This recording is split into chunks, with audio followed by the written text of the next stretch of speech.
Gurur Brahma, Gurur Vishnu, Gurur Devo Maheshwara, Guru Sakshat Param Brahma, Tasmai Shri Gurave Namaha, Tasmai Shri Gurave Namaha. सच्चिदानन्दरूपाय विश्वोत्पत्त्यादिहेतवे तापत्रयविनाशाय श्रीकृष्णाय वयं नुमः. श्रीकृष्णाय वयं नुमः. श्रीकृष्णाय वयं नुमः. So, in the introductory part, Dnyaneshwari Maharaj has sung the praises of Ganesh ji, Saraswati ji, Gurudev Maharaj, that is his brother Nivrittinath, Ved Vyas ji, Shruti Mata, that is the scriptures, and on top, and then he, having praised all of them, and why did he praise all of them? Because we need to have a feeling of greatness towards all of them, and moreover towards the scriptures and the Lord and the Guru. For what? So that we can indulge in the scriptures, we can interact with the scriptures without getting tired, without becoming lazy, without going to sleep. Because sometimes the topics are very deep, and when the topic is very deep, then one must have the staying capacity for 1 hour, 1.5 hours to be able to imbibe what is being told without losing the plot.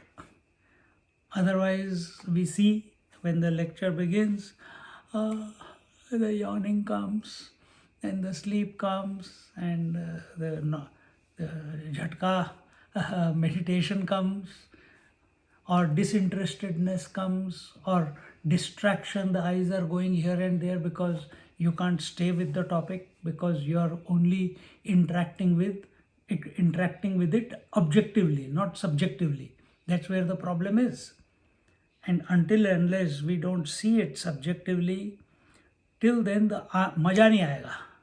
Anand aana chahiye. You should enjoy listening to the scriptures, because it is your story. It is not someone else's story. And you are the world. If you have understood everything till now, that everything is emanating from your mind only. Mind alone is expanding into everything. So it's your life, it's your story, it's your world, it's your relationships, it's your delusions and illusions, and it is you who has to sort your mind out. Nobody else is going to do it for you. The easiest way is remain focused towards the Atmic principle. How do I do that? Then come to the scriptures. But I am not understanding the scriptures. Then go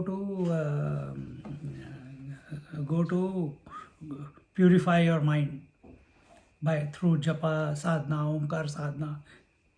That is also, I am not able to hold on. Omkar, what is Omkar? What does it represent? I don't know. Okay, that also you can't do. Then you go to Yama, Niyama, Asana, Pranayam. That also, by God, Yam, don't disturb the world, don't get disturbed by the world. That first step also is not happening to us. Okay. Then you need a good kick in the backside. That's all. And that life will give you. No, nobody needs to give it to you. Then for such a person, life is continuously ready to kick you. How do you know you are continuously complaining in life then? And that is the kick, because we are not ready. What did we say yesterday in Upanishad? That you must know what is what, you must be ready to change, and you must have the ability to change. What? Change your knowledge and implement that knowledge or apply that knowledge in your daily life. Isn't it? So your example, I know I'm a man. I'm ready to change. Okay, I got married. Now implement that marriage in your life. Accept the other person, not argue, compete, no compromise, always fighting. So then your rules of engagement, how you were a man before and now as a husband, the rules of engagement are different. And you have to implement that in your life. Same way, once we have gone through the Bhagavad Gita, or some ideas and knowledge has we have been exposed to, then we must be ready to change and be able to apply that change in our life alertly, vigilantly, consciously. Otherwise, what will we get? Kicks. We have to keep upgrading.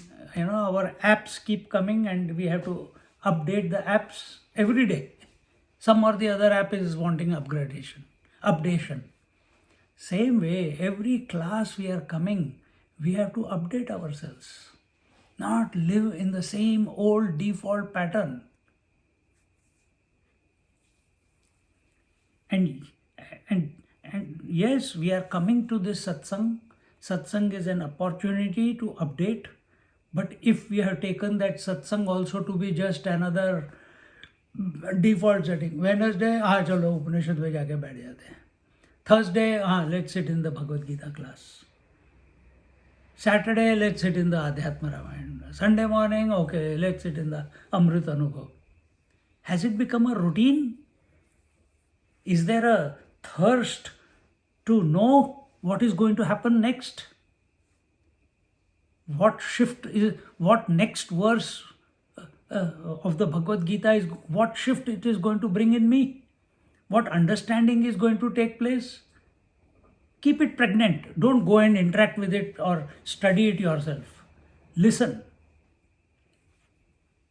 See?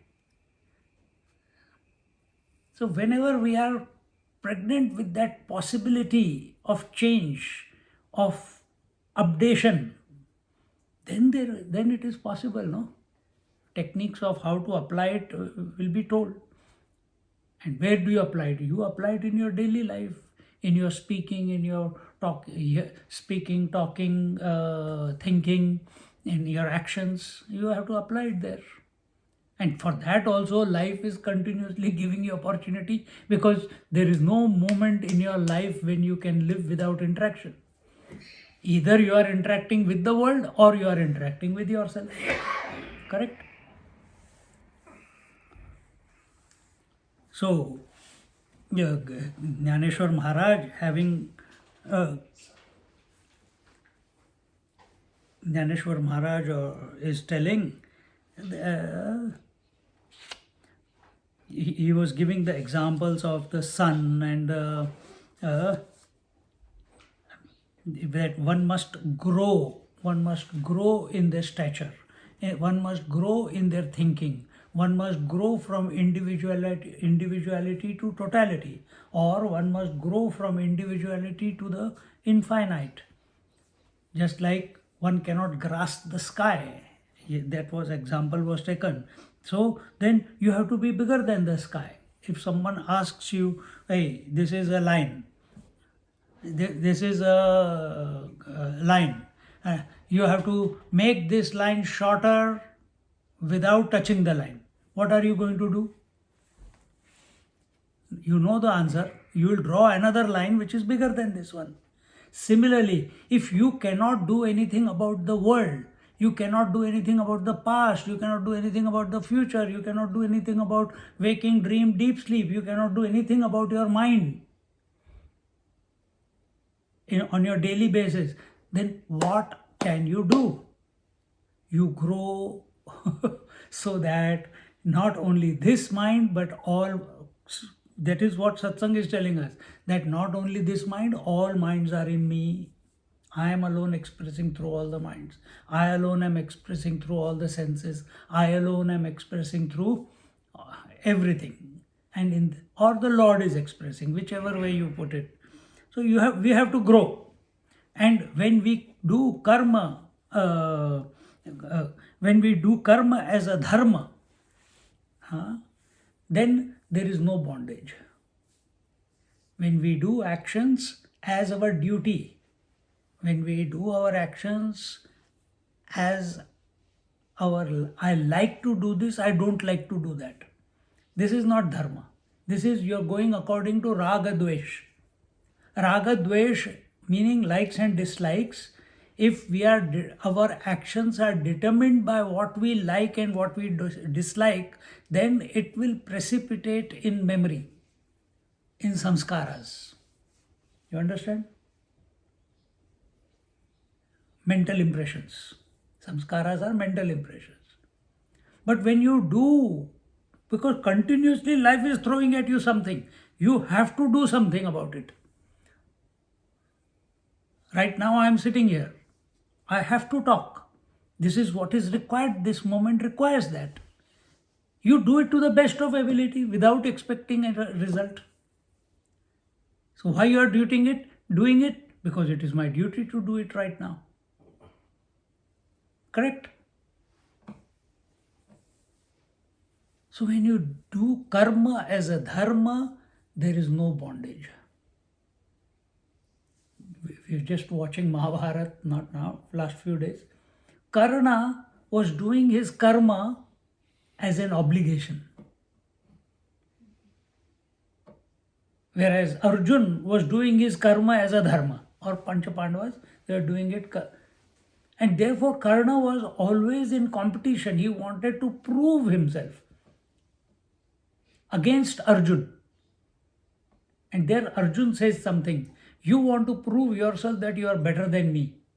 I am in competition with myself, therefore I don't care whether you are there or anyone else is there. See? So we don't have to compete. Every moment is unique, every action is unique, every event, every contact, every experience, everything is unique. You be available to that moment and do what is required to be done because it is required to be done. So when we tell children, Swamiji, give me study, what do you want to do? I want to become doctor. Nowadays, doctor or engineer or lawyer or IT. How many marks you need? I need 99%. So how much are you, how many, what are you doing for getting 99%? I study 1 hour in the morning and 2 hours in the evening, or maybe I study 4 hours in the morning, 4 hours in the evening. Is that what is required to get 99%? No, Swamiji, my other friends and those who have already got into medicine, they used to spend sleepless nights. They were 12, 18 hours they used to study and, try to understand and keep solving the exams from past years and all that.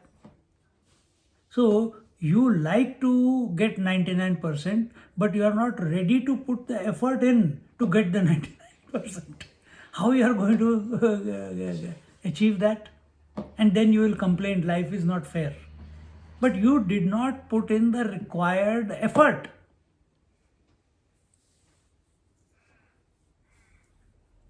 See?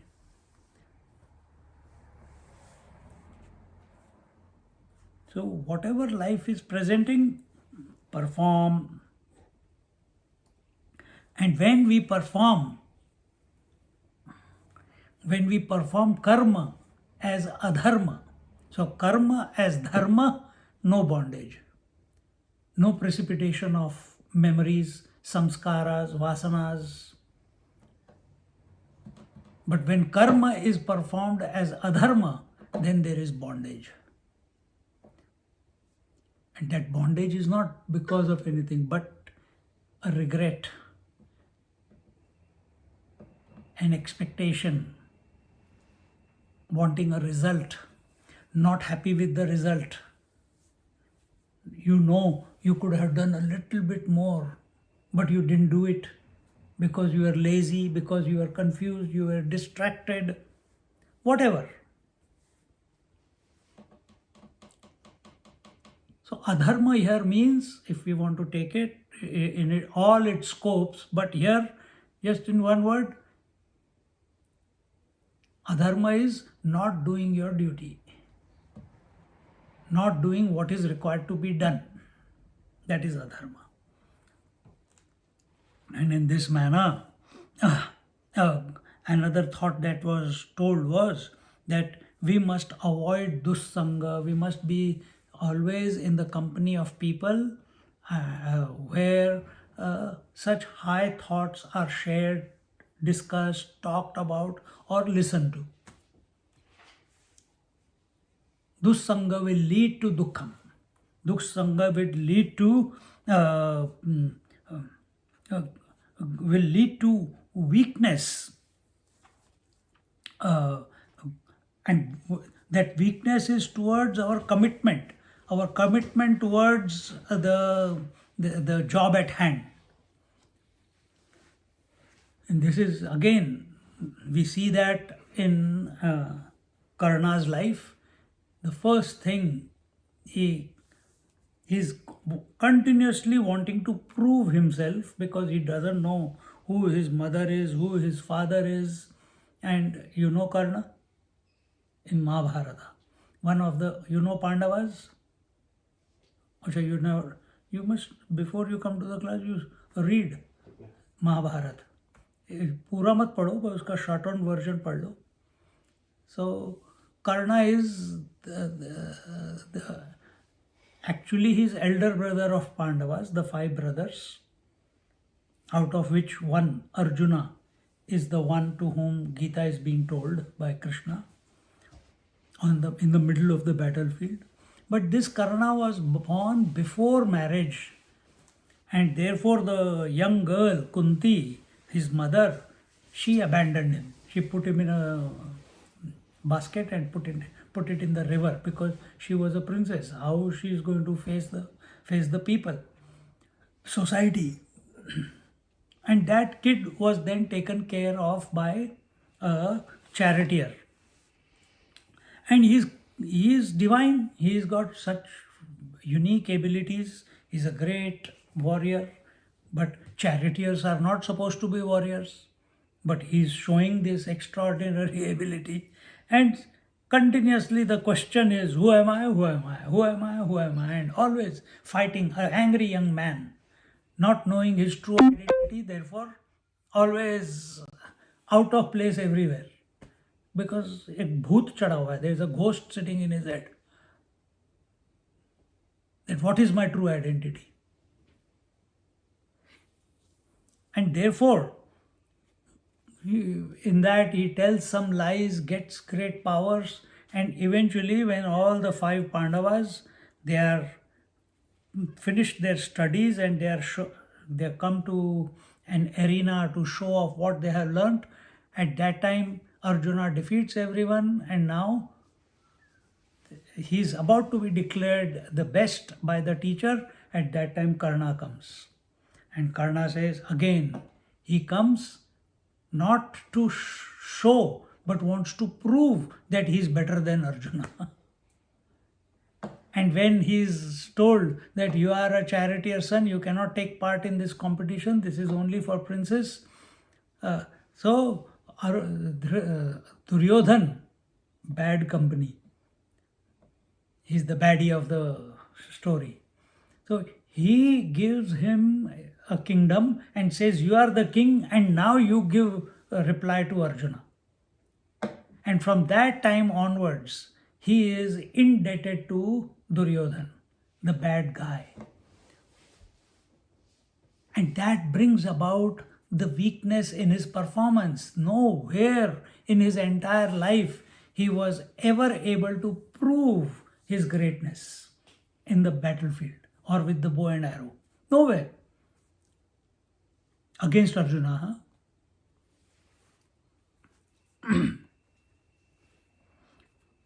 So when we are,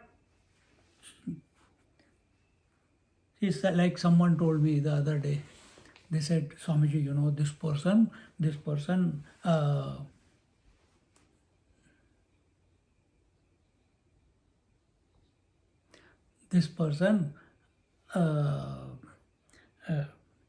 I introduced that person to that person, and they said that they will go and do whatever was required to be done, and they couldn't find that particular person for whatever short notice.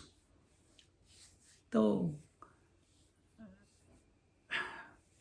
and then one day before, that person did not send an SMS, didn't even call, sent an SMS, I cannot come. This is an important thing. Say a plumber or a priest or a lawyer or whatever, I cannot come. Then the person, it was a personal request and he had accepted it and he didn't go. And then this person who had suggested their name, he went to that person, if everything is okay, and he explained, yeah, everything is okay, but no, please go, I'll go tomorrow. And again they did not go. Now when something like this happens,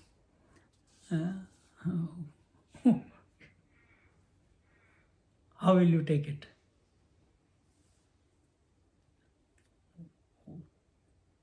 Then this person who had suggested that person's name is telling me that, Swamiji, from now I'm not going to suggest that person's name to anyone. I go, good, that's up to you. You can do or you cannot. But one incident, you don't know what is going on in that person's life. You don't know if he is healthy or unhealthy. You don't know what could or could not have happened in his life. But for last 20, 30 years, that person has always been there for you. And one incident, because your name has become bad, you are going to cut off relationship with that person. होता है ना कभी कभी. So 30 years of good relationship, 30 years of him doing good to you becomes zero because one day, one event, you ask that person and because he could not do it for whatever reasons. I said, give him a benefit of doubt. No, but I said, no, this is not right, the way you are thinking. See? So what I am telling you here is that dussanga. So that person was telling me this story so that I can say, yes, what you are saying is correct, what you are doing is correct. But I did not. I took the opposite stance.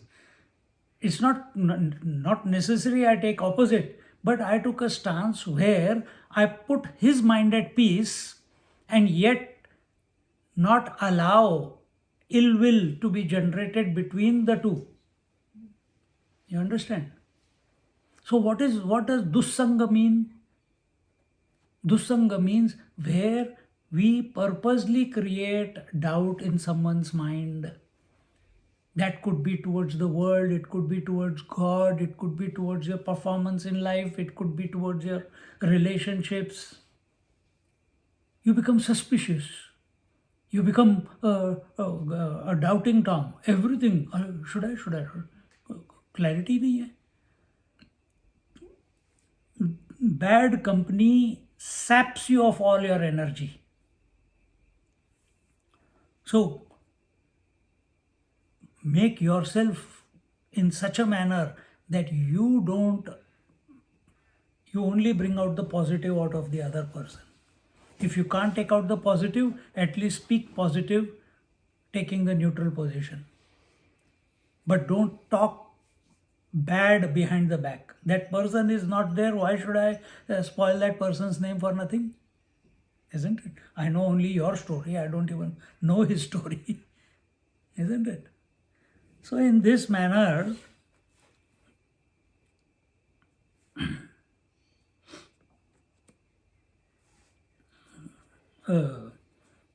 that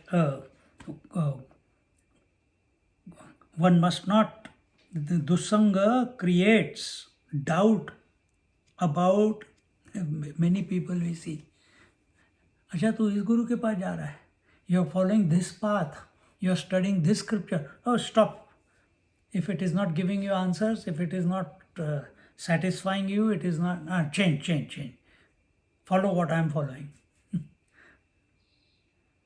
So we must, dussanga creates doubt about your own Guru Maharaj. The dussanga creates doubt about your own performance in life. The dussanga creates doubt about your own Ishta Devata or the Lord that you have been following for so long. See? People want new mantras. Swamiji, give me, what is your mantra? Take that only. Why you have to keep changing? If I give you one mantra, that is not going to be more powerful than that mantra. Because you did not take that mantra with the right manner, in the right manner, that's why it didn't give you any results. And you will say, take mantra from me and do the same thing, and then after a few months change the teacher again. यही चल रहा है पूरी दुनिया में. So in this way, so the topic, the Bhagavad Gita begins. He says, now listen to what I say. Where are we? या बोला निवृत्ति दासु पावुनी परम उल्लासु मणे परि ऐसा मना अवकाशु Deuniya. And having when Nivrittinath, his Guru Maharaj, saw Dnyaneshwari Maharaj was rambling away for so long about Guru, about this, about that, he said, now enough, ya bola pavoni parama ullasu. And then he said that he said, be quick and come to the topic. Having heard his teacher in these words of his teacher, Nyandev Maharaj, the disciple of Nivrittinath, not Das, Nath, Parama Ullasu, with great joy and bliss, said, what did he say? Now listen to leisurely to what I say. Leisurely, what did I say about leisurely last week? You remember?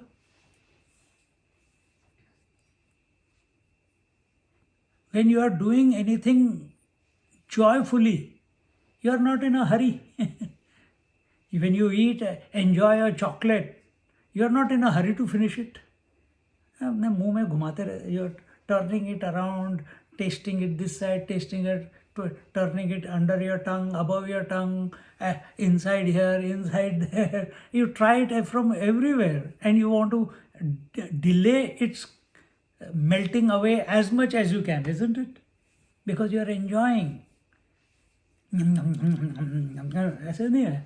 Or you take the chocolate and okay, it's not a pill. You enjoy it. Same way, he's saying, now leisurely listen. And when we are enjoying, our mind is quiet. When we are enjoying, our mind is focused. When we are enjoying, our mind is empty. It is a natural concentration, not a those who practice too much of concentration, their eyes are like this, they're concentrating. That's one way of concentration. And you can see the eyes are probably they are gone in or they are popping out, and there is great intensity and artificial intensity. Sometimes you even feel afraid of looking into those eyes. They may be good people, but you just can't look into their eyes. Why? Because too much intensity.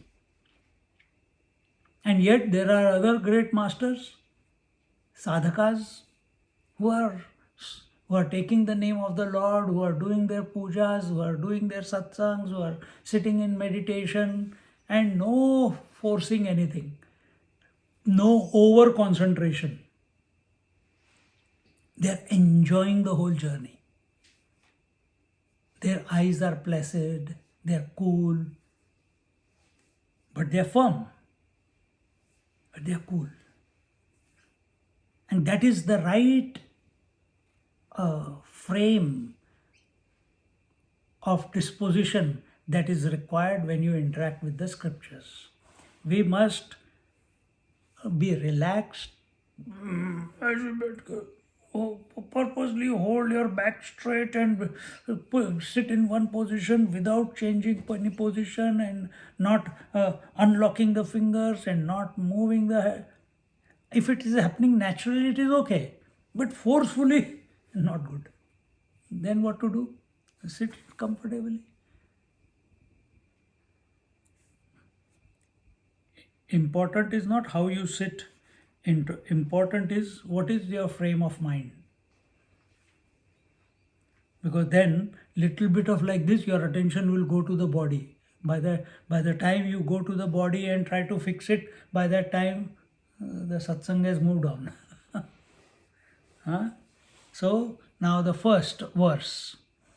Om Shri Paramatmane Namaha Adha Prathamodhyayah Dhritarashtra Uvacha Dhritarashtra Uvacha Dhritarashtra. Rashtra we understand. It is what is the meaning of Rashtra? Nation. And Dhruta means to hold. The one who holds on to the nation, the one who holds on to the throne, the one who holds on to the power, till they are not thrown out. You see that in cricket, you see that in tennis, you see that in politics, till they are not thrown out. At the right time, you must retire and hand the baton to the next generation or the next younger player or whatever. See? But no, I want to hold on everything.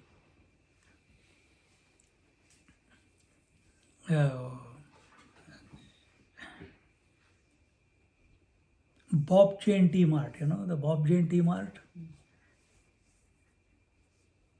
He died a pauper.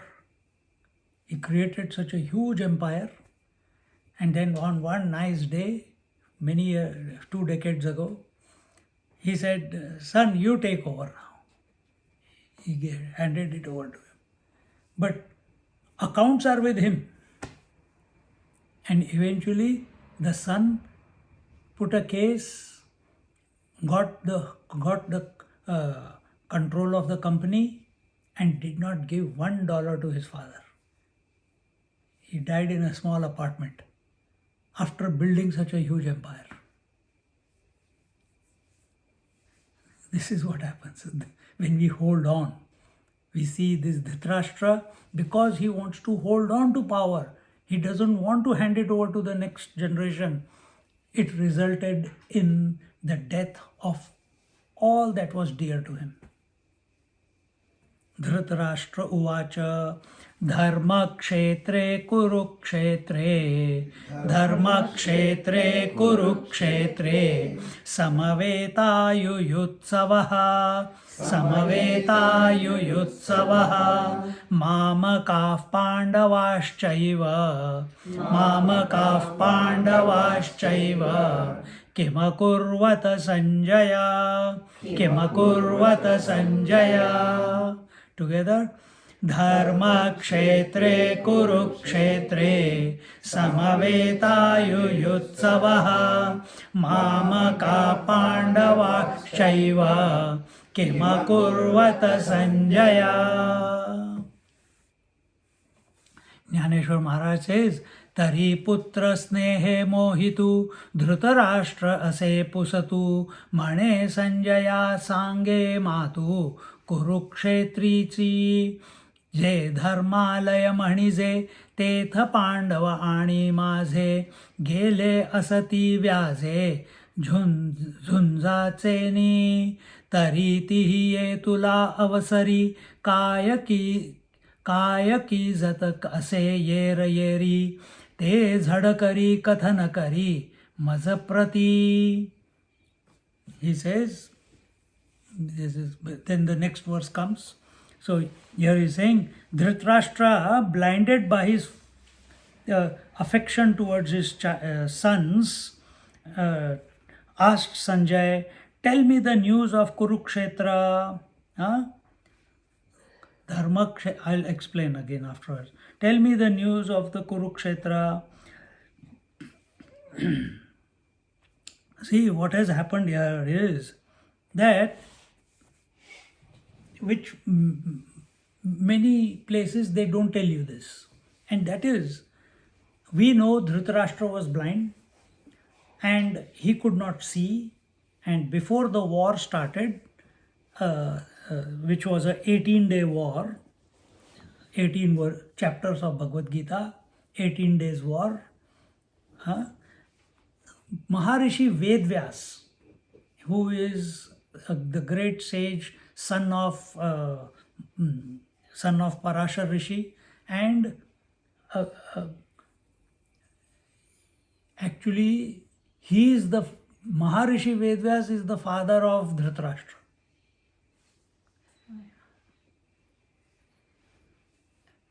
He is the father of Pandu. He is the father of Vidur. These are the three brothers.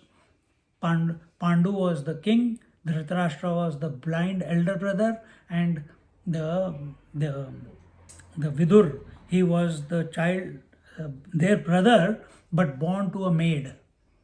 And the story goes, so we're not going to go into that. But that sage Vedvyas came before the war and told Dhritarashtra, oh Dhritarashtra, I'll give you divine vision so that you can see what is going on and take right decisions. And Dhritarashtra, he knows what is right and wrong. But because of his attachment to his kids, sons, he is unable to take the right decisions. This is what attachment does. And he knows that he has supported his sons in many heinous activities in their life, where they have poisoned the Bhim, they have built a lakh palace and tried to burn the Pandavas, where they played the game of dice and stole away everything that the Pandavas had accumulated, etc., etc. Many, many wrong things, but he never punishes his sons, but instead he says to Pandavas, you are good, you understand, my children are like that only. And somewhere guilt is there. So he says, oh Maharishi Vedvyas, what will I do with this divine vision? I don't want to see. Whole life I have not seen anything. I don't want to see anything. That means we don't want to remove the darkness from our vision. We want to remain in ignorance. Dhritarashtra is that. He wants to, consciously he is remaining in ignorance. And then Vedvyasji goes to his wife. He says, "You take it. Maybe you can make and influence the decisions if you see what is going on." She says, "No, I have taken a vow that if my husband cannot see, I will also not see. So please give it to someone else. I don't want it." So one was born ignorant, the other one is choosing to be ignorant.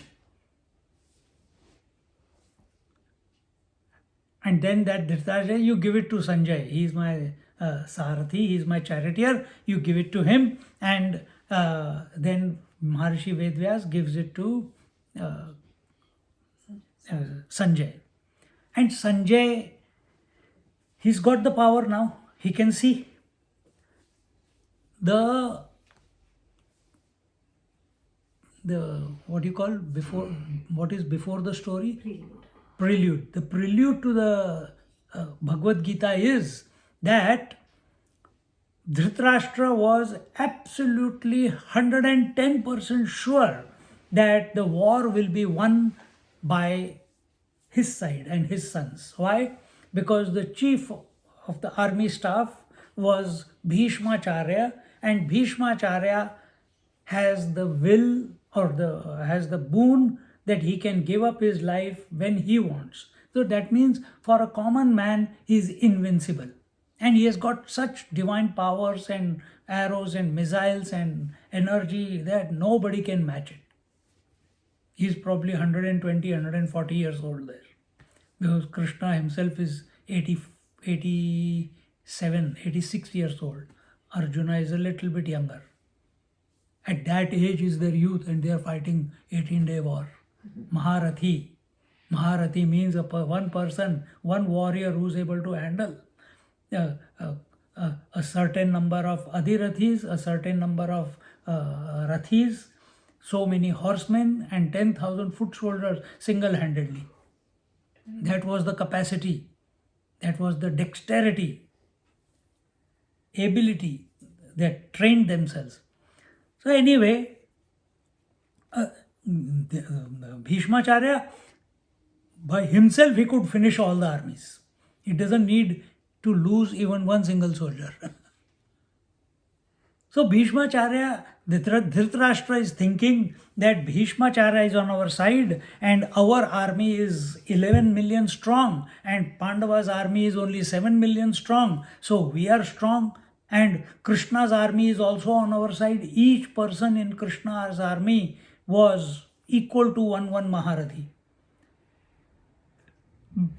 So he was arrogant that there's no way we are going to be defeated. And as long as Bhishmacharya was there, every day of that battle, the Pandava army was reducing in size. On the 10th day, and the Bhishmacharya knows on which side the righteousness is. So on the 10th day, Draupadi goes and asks, or Krishna goes and asks. Krishna knows, but Draupadi goes and asks that till you are there, you know Dharma is on this side, your Ashirvad is on our side. You say, may the victory be yours, but you are killing everyone. Nobody will be left in another 1 or 2 days, the way you are going. How can the victory be ours? And at that time, Bhishmacharya says, if a girl comes in front of me, then I will not pick up my weapons. And just as I told you, there were, when Dhritarashtra's mother, Pandu's mother, these two mothers were Ambika and Ambalika.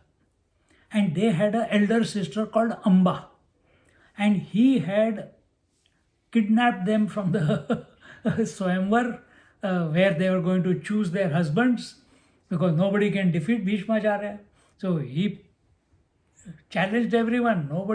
Nobody could defeat him. He picked up all the 3 girls and brought them to Hastinapur.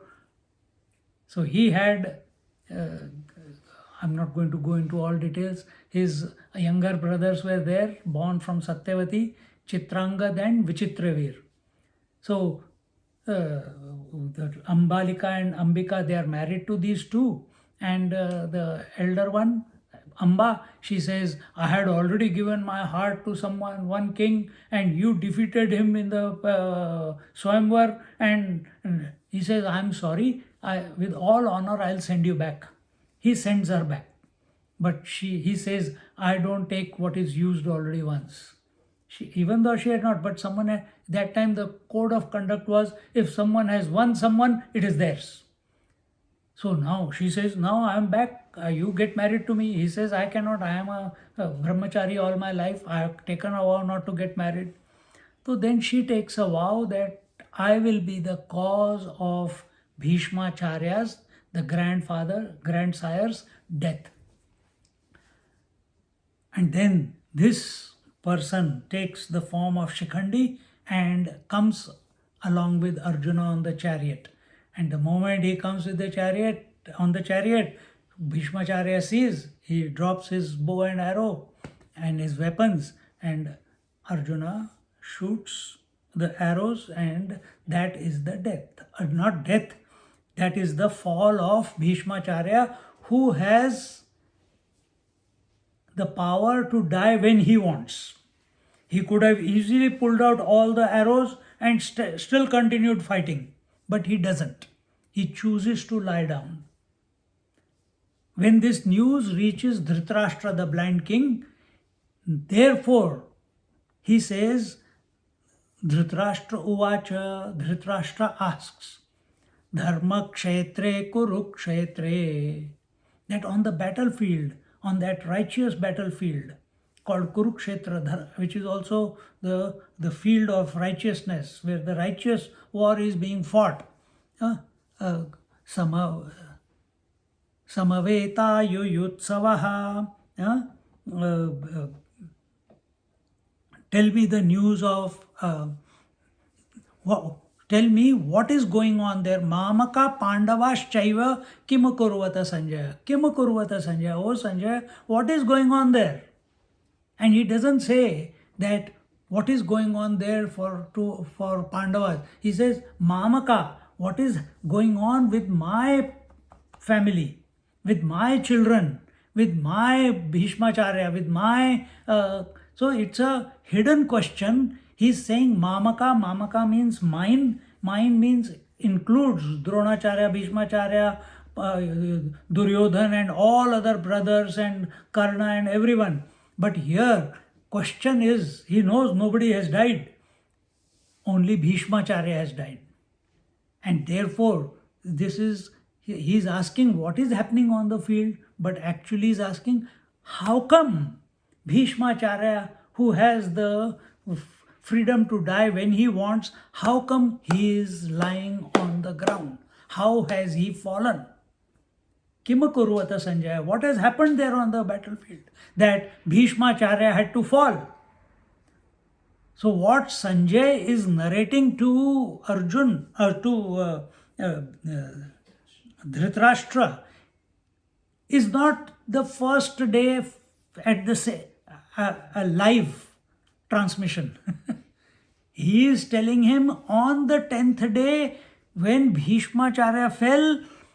When this question is asked, then Sanjay, because he has the divine vision, he has been presented with the divine vision, he goes back to the first day. And from there, he starts narrating that Bhishmacharya has fallen because of these events. And what was the event? That Arjuna, who had decided not to fight, by listening to the words of Krishna, he got ready to fight. Because Krishna, Dhritarashtra, before the war began, the night before, because Krishna has gone to the Hastinapur palace, told them, give me 5 villages and there'll be no war, but Duryodhan doesn't want to give. and he knows, Dhritarashtra knows the oncoming destruction that is going to take place. It's going to shake the whole society. The whole Bharat is going to be shaken with that, because everyone will be aligned with the Pandavas or with the Kauravas. So the night before, he sends Sanjay. And he sends and he says, what the Dhritarashtra has said, that what is the need for war? You are wise people. You, on your side, the dharma is. Why you are insisting on 5 villages? And because you are not getting those villages, you are going to fight. You can take sannyas. You don't have to fight war. If there is a war, there will be great destruction. If there will be war, brother will kill brother, and children will kill elders. The students will kill their teachers. And all this becomes a cause of going to hell, etc., etc. When that explanation comes, I will explain more.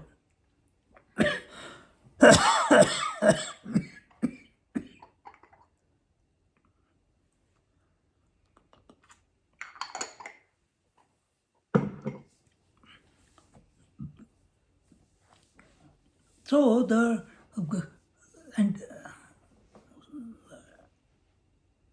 this doubt was, with this message, Sanjay went there. In other words, Dhritarashtra is asking, Sanjay, I sent you the night before. Did that not, those words did not take effect? If they had taken effect, then the energy and the inspiration among the Pandavas and their army would have got zapped. How come this 10th day that Bhishmacharya is on the ground? How come this day has come? Continuing.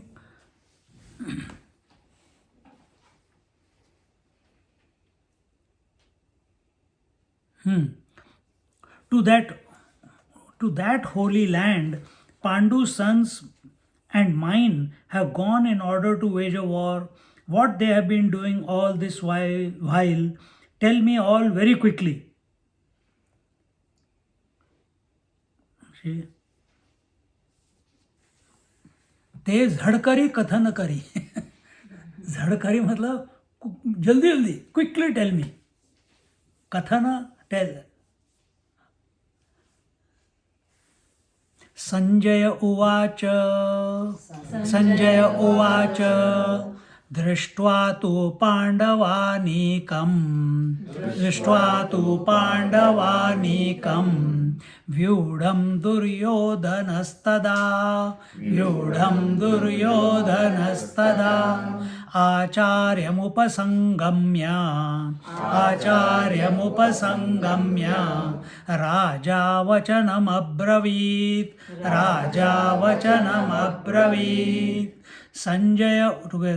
Sanjay उवाच दृष्ट्वा तु पाण्डवानीकं व्यूढं दुर्योधनस्तदा आचार्यमुपसंगम्य राजा वचनमब्रवीत्.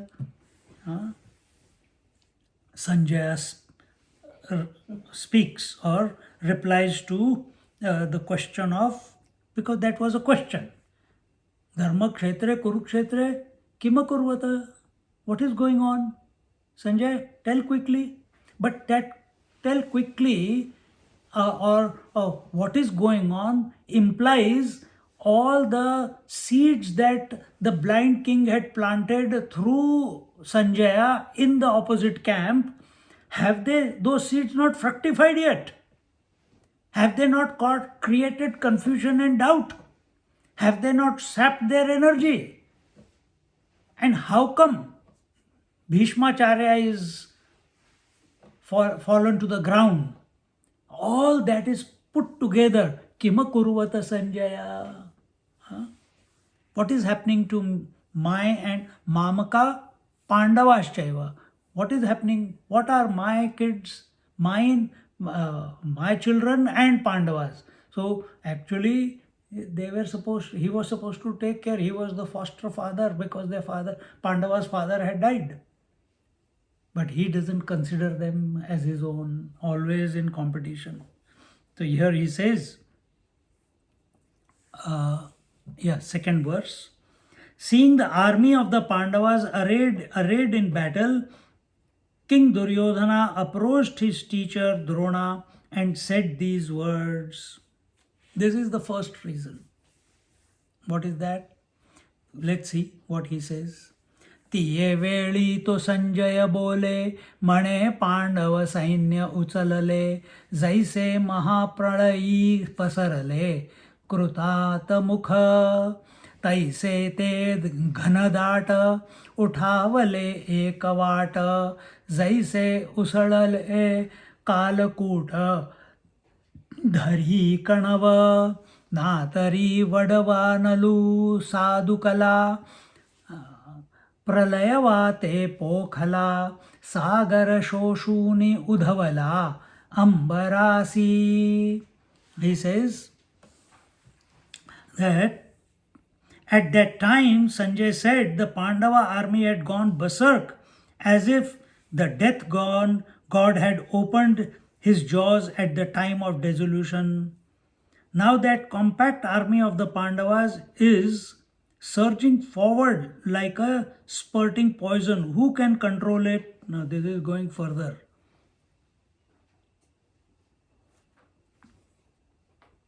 ठीक है. Who can or like the submarine fire fanned. Submarine fire is the Davanala or Vadavanala.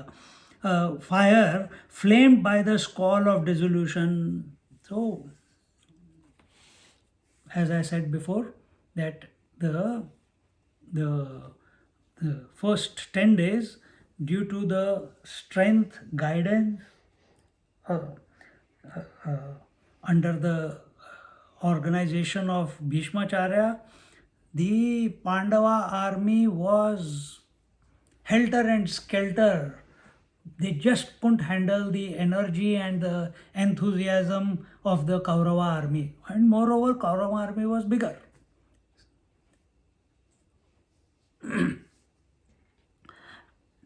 And therefore he says Pandava army had gone berserk as if the death god had opened his jaws.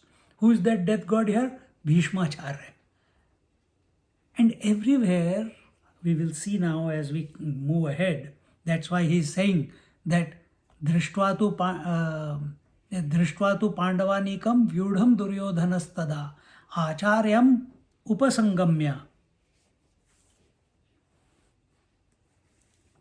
Seeing both the armies, seeing the Pandava army and the dhritarashtra army, the Kaurava army, and King Duryodhana, then what does he say? Acharyam upasangamya, sanyamya. Sanyamya means he went to the Acharya, went close to Acharya, and Raja Vachanam Abravit. He is not saying that the Prince Duryodhana or the Crown Prince Duryodhana spoke. Vachanam Abravit spoke. No, he is saying Raja Vachanam Abravit. Every word has a reason to be there.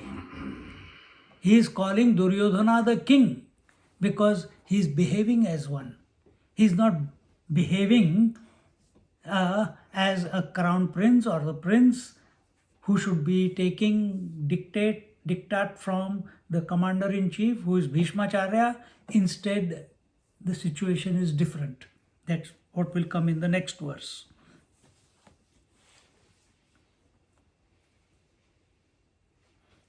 So when he saw that these 5 Pandavas who had been in exile for 13 years, and very quickly they have amassed 7 million army.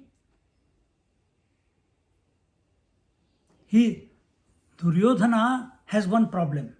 And what is that problem? The problem is he wants to keep what he has and he wants what you have also. That is his problem. How many people we have come across like that? Or how many times Others cannot come to know, but you have that type of thought in your mind. Mine is mine and yours is also mine. This is Duryodhana. And such a person, there is no inner strength because he is not great in his own right. There is jealousy. Due to jealousy, this type of thought comes. And such person can never feel secure in their life because continuous comparison. And therefore, even though he has an invincible commander-in-chief, the great Guru Dronacharya, who nobody can kill, Kripacharya, who's the Guru Maharaj, his 100 brothers, but looking at the army in front of him, the Pandava army, his heart misses a beat. This is at the beginning. This is not on the 10th day. This is in the beginning. And therefore, here he says that continuing 91.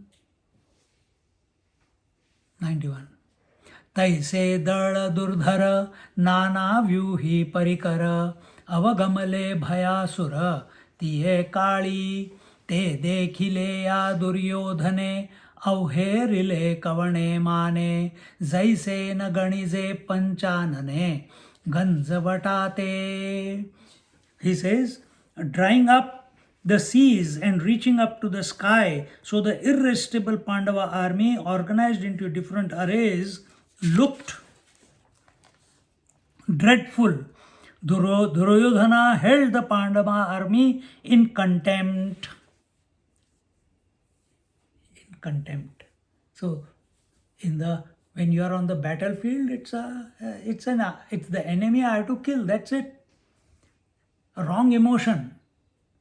How can they have such an army when I have taken away their Indraprastha, I have taken away all their wealth, I have got a bigger army? How could they collect such a big army of 7 million people?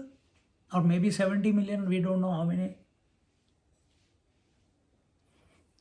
And this arrogance that I am the crown prince, I am going to be the next king, and I have got all these great masters next to me, I am going to win. There is no doubt about it, and therefore contempt towards the ability of the Pandavas.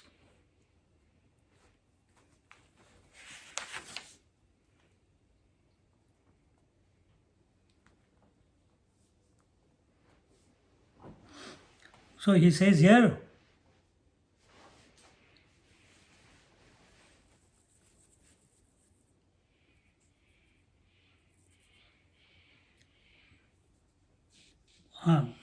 the next third verse.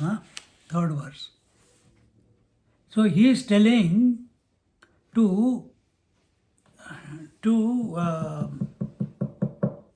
Bhishmacharya, पश्यैतां पाण्डुपुत्राणाम् आचार्यमहतीं च मूं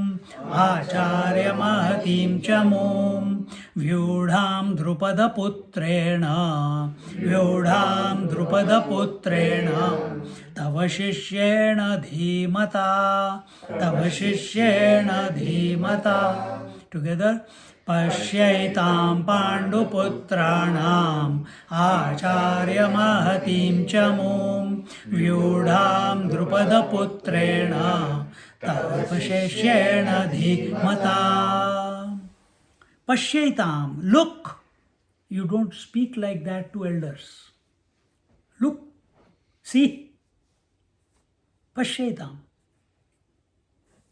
It's a derogatory way of addressing the elder. Or you can even say, have you seen? Where Duryodhana is standing, there all others are standing. And they have been a party to, as the war has got developed and now they are in the battlefield. What Arjuna is seeing opposite, Bhishmacharya is also seeing. So here he says, Pashyaitam Panduputranam Acharya Mahatim Chamum. Have you seen Acharya? Have you seen Bhishmacharya? Have you seen Dronacharya? That the Pandus have brought such a huge army. Mahatim. Chamu means army. They have collected such a huge army. He is scared. But that fear is coming, expressing his arrogance. And he wants to remind his elders and his Guru Maharaj, have you seen what they have done? And who is that what they have done? He says, Vyudham Drupada Putrena. That Drupada Putra. Who is Drupada Putra?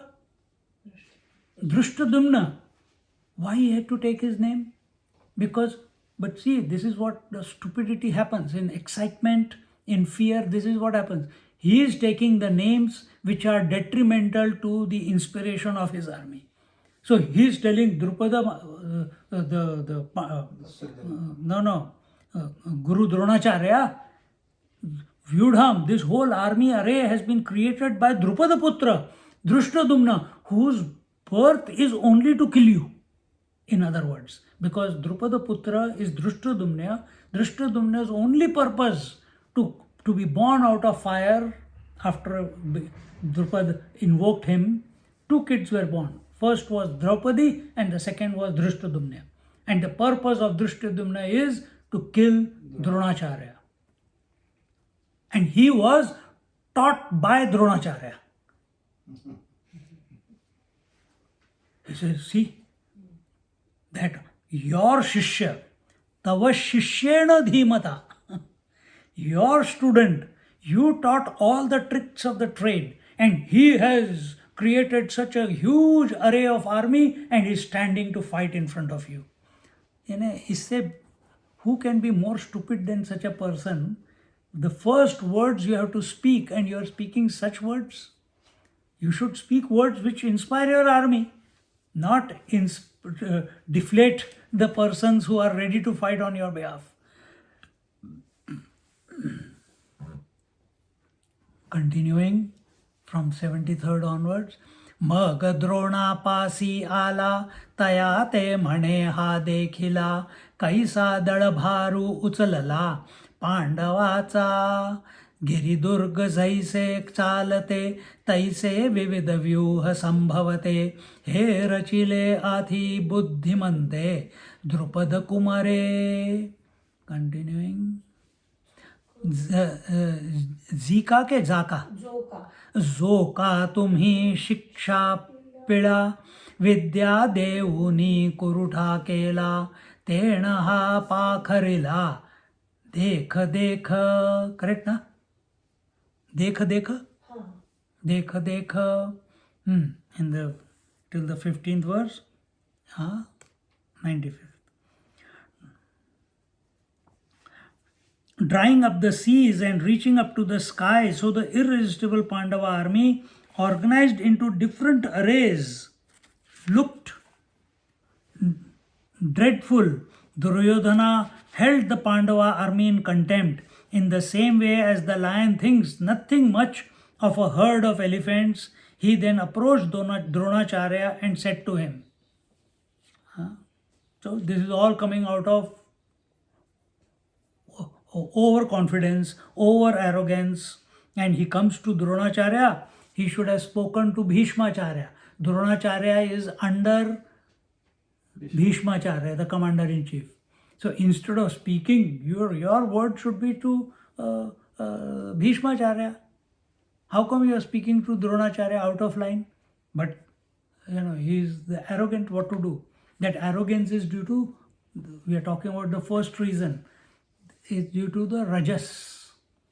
Wherever there is too much dynamism, uncontrolled dynamism, this is where Kama, Krodha, Lobha, Moha, Mada, Matsara comes. He says, approached Dronacharya and said to him, here in the commentary it says, please see. He didn't say please, please. Pashyaitam Pandaputrana.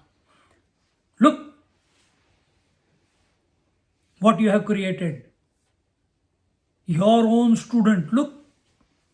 He has created such a huge army. He says, See how this army of the Pandava is surging forward. Its different arrays look like walking forts, and they have been organized by the clever son of Drupada, Drishtadyumna, who has been instructed by you in the art of war. Look how cleverly he has arrayed that vast army here. So he is seeing the greatness of the opposite army. First reason why you will get defeated. You should not, even if it is great, you should not sing the praises. You can feel it, yeah, they have done a good job. But you are not supposed, all the other soldiers are listening to you in your army. You want to say, look how greatly our Bhishmacharya has arrayed our army. They are no match in front of us. These words would have inspired everyone. But instead, he is saying exactly the opposite.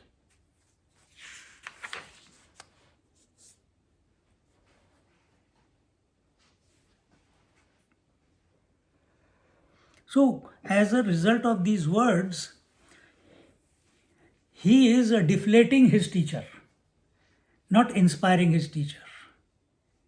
The self-confidence of the teacher is being numbed.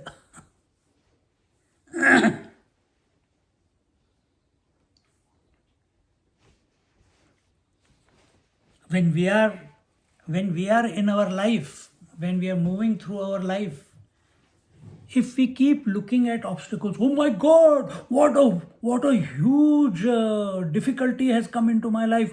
I don't know if I will be able to handle it. I don't know I can do it or not. I don't know. If you keep thinking like this, you will never be able to go beyond that difficulty. You will never be able to go. And this is what majority, all kids today, very emotionally they respond because instant gratification. They want instant results. The reaction, I hate it, or I love it, and they say it also with such emotion, both hate and love, and that grown-ups are also doing, watching them now. For small things they react.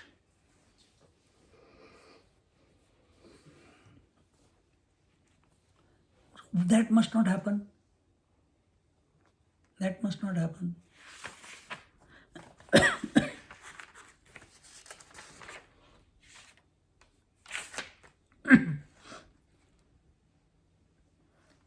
So when we see difficulties in our life,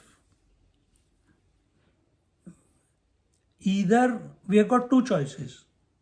Either we succumb to those difficulties, or we make them a stepping stone for greater inspiration.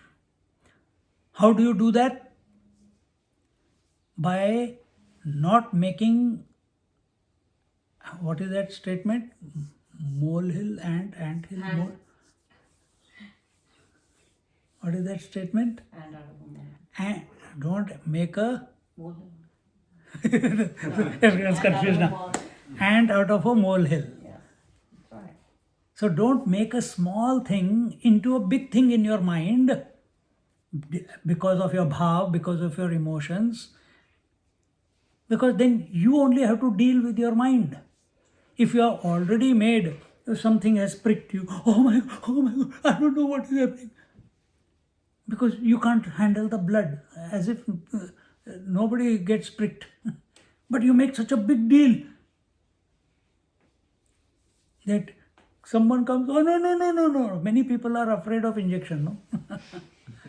Or they don't want to get the blood test done or give blood because they are afraid of seeing blood. So when we make a small thing into a big thing, we have already sapped ourselves of all possibilities to overcome it. First thing. The other way is, theek hai, it's only a prick. Just few days ago, I had in this hand, I was, our kitchen, bathroom vanity was changed. So I must have brought the pieces out, and I think it was in his car that I was helping you to put it in your car, and something pricked me here. very fine splinter went in. And I didn't realize. After that, I went to bed and went to sleep. In the morning, I just put my hand like this and I got up and it was immense pain. And half a day I went with that. Then I told her, look at it. But it was, oh my God, I don't know what is happening. I think my finger is going, oh no, my thumb is going. I might have to cut my hand. Oh, why hand? Maybe from the shoulder we have to cut it. I don't know. I don't know if the poison has gone. What bit me there? Was it a spider? Was it a black spider, black widow? Oh, it looks like, I don't know. You're already gone, man. We can make such a scenario in our mind and start believing it. Truth is, we have created this whole creation in our own mind and we have taken it to be real. And we are fighting with this creation. That I have to survive. That idea, first you created your mind projected the creation. Then your mind decided that I am only a teeny mini person and this creation is very big. Then your mind decided I have to do something in order to be the master of the creation. Then your mind starts looking for teacher, for scriptures, for the right environment in order to get out of this creation. Your mind only has created the whole thing. The creation also, the journey also, and when you reach the union, there is no union. And then you realize, why did I do all this? There is no union. Why? Why there is no union? Because I'm all that way. I'm already that. Yeah. What I'm trying to reach, what I'm trying to gain, what I want to realize, I am already that. Not knowing I am already that gives rise to this projection called the world.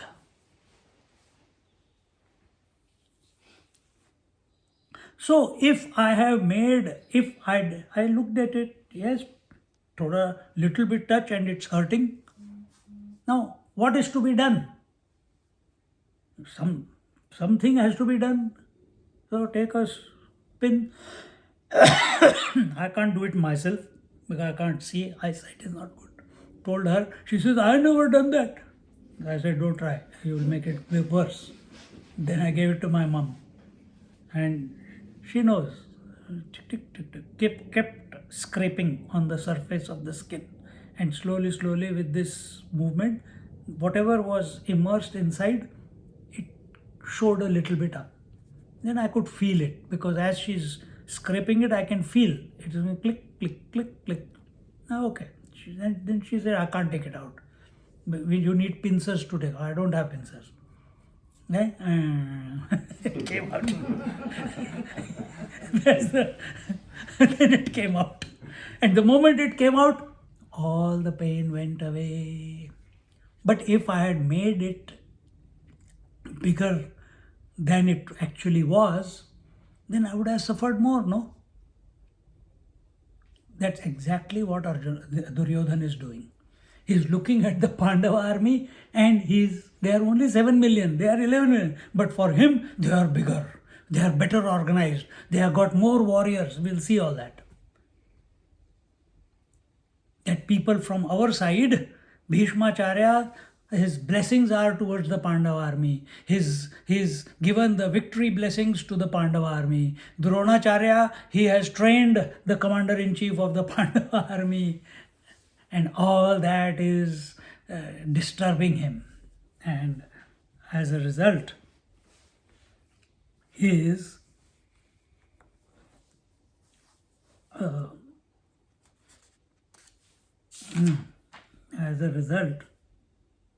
we come to these words are coming out of his mouth now, that see how cleverly he has arrayed this vast army here. Continuing in the 4th verse, and then we will conclude. Atra shura mahe shwasa, atra shura mahe shwasa, bhimarjuna samayudhi, bhimarjuna samayudhi, Yuyudhano Viratascha, Yuyudhano Viratascha, Drupadascha Maharathaha, Drupadascha Maharathaha. Together. Atra Shura Maheshwasa Bhimarjuna Samayudhi Yuyudhano Viratascha Drupadascha Maharathaha. When you have such a great army, you have gone to fight. Actually, Pandavas were attacking the Kauravas, but the war began in such a way. The first bugle, the shankh, the conch was blown by Bhishmacharya. Afterwards, not yet. And therefore, Kaurava army, for all technical reasons, Kaurava army declared war on Pandavas. But actually, Pandavas are declaring they want to get back their kingdom. They were defending. Kauravas were defending. But here we see exactly the opposite happens. So even with this army, you sing the praises of all the great people you have in your army. Instead, he is blabbering about all the people, the Maharathis in the opposite army. He says here are valiant bowmen, peers of Bhima and Arjuna in battle. Yuyudhana, Satyaki, Virata and Drupada, a mighty warrior. Now he goes on. After that he says, Drishtaketu Chekitana. Let's read the next verse also, then I'll. Drishtaketuschekitanaha, Drishtaketuschekitanaha, Kashirajascha Viryavan, Kashirajascha Viryavan, Purujit Kunti Bhojascha, Purujit Kunti Bhojascha, Shaibhyascha Narapungavaha, Shaibhyascha Narapungavaha. Together, Drishtaketuschekitanaha, Kashirajascha Viryavan, Purujit Kunti Bhojascha, Shaibhyascha Narapungavaha, Yudhamanyuscha Vikranta, Yudhamanyuscha Vikranta, Uttamaujascha Viryavan, Uttamaujascha Viryavan, Saubhadro Draupadeyascha,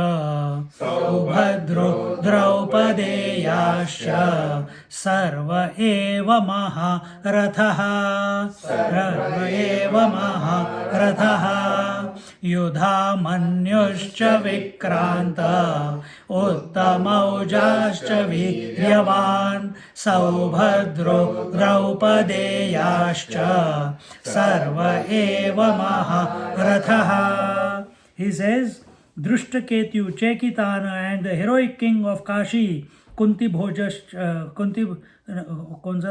Kashi Bhojascha, Purujit Kunti Bhoja and Shaibya, foremost among men, and Yudhamanyu the strong, Uttamauja the brave, Subhadra's boy, which is Abhimanyu, and Draupadi's sons, all great warriors.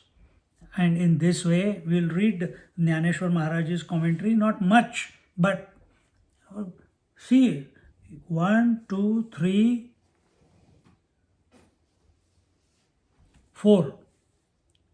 4 verses, Duryodhan is singing the praise of the opposite army. 4 verses, naming each warrior. And when it comes to his army, then he realizes, oh man, I'm praising them. I shouldn't, because he must have looked at Bhishmacharya looking at him in a perplexed manner. No. Our army also has, and he, in that excitement, he forgets to take the name of Bhishmacharya. He starts with who?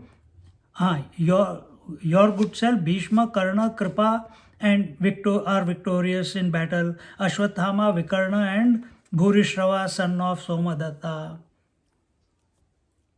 So, only few people, in one line he finishes, and 3 verses, 4 verses, he sings praises of the other army. He thinks he's trying to remind his elders, his commander-in-chief, have you seen? But actually, it is the jealousy, it is the contempt, it is the fear which is making him say all this. We'll look at it in our next class. The next class will be from India. If I am available and I'm free, then I'll take the class. I'll send the SMS. It could be just half an hour before, and then you can come. Otherwise, we'll miss it. Second week from now, there'll be no class because I'll be in Kumbh Mela. There it will not be possible. Okay? Om Purnamada Purnamidam Purnat Purnamudachyate Purnasya Purnamadaya Purnameva Vashishyate. Om Shanti Shanti Shanti. Harihi Om Shri Gurubhyo Namaha. Harihi Om. Just sit quietly for a few moments.